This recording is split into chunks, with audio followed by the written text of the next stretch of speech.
డాకు మహారాజ్ ఈసారి కూడా థియేటర్లు దద్దరిల్లడం ఖాయం. అక్కడ మాత్రం భారీ స్థాయిలో ప్రీ రిలీజ్ వేడుక. ముఖ్య అతిథులు ఎవరో తెలిస్తే షాక్ అవ్వడం ఖాయం. ఫ్రెండ్స్, ఈ విషయాల గురించి మనం పూర్తిగా తెలుసుకునే ముందు ఈ వీడియో మీకు నచ్చినట్లయితే లైక్ కొట్టి షేర్ చేయండి.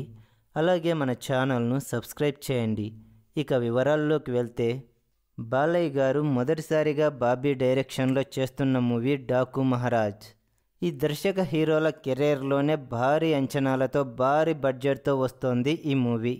దాదాపుగా 130 కోట్లకు పైగా ఈ సినిమాకు ఖర్చు చేశారట నిర్మాత నాగవంశీ.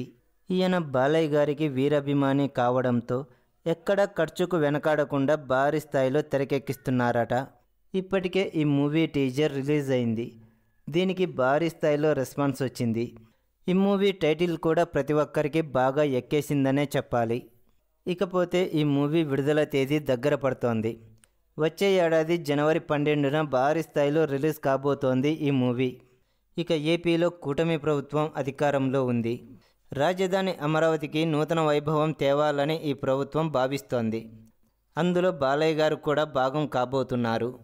దీనికి బాలయ్య గారి సినిమాతోనే ప్రారంభించబోతున్నారు. దీని ద్వారా అమరావతి బ్రాండ్ను మరింత ఎస్టాబ్లిష్ చేయాలని భావిస్తున్నారు.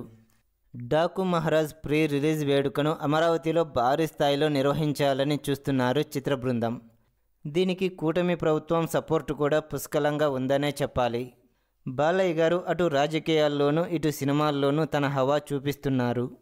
దీంతో సినీ ప్రముఖులతో పాటు రాజకీయ ప్రముఖులు కూడా ఈ వేడుకకు హాజరు కాబోతున్నారట.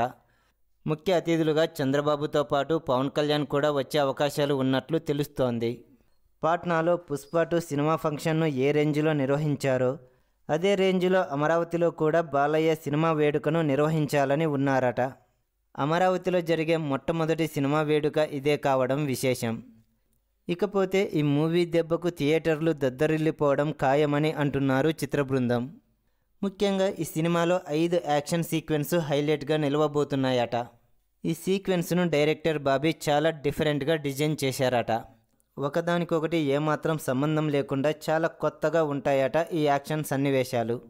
ఈ యాక్షన్ సన్నివేశాలకు థియేటర్లు దద్దరిల్లడం ఖాయమని తెలుస్తోంది.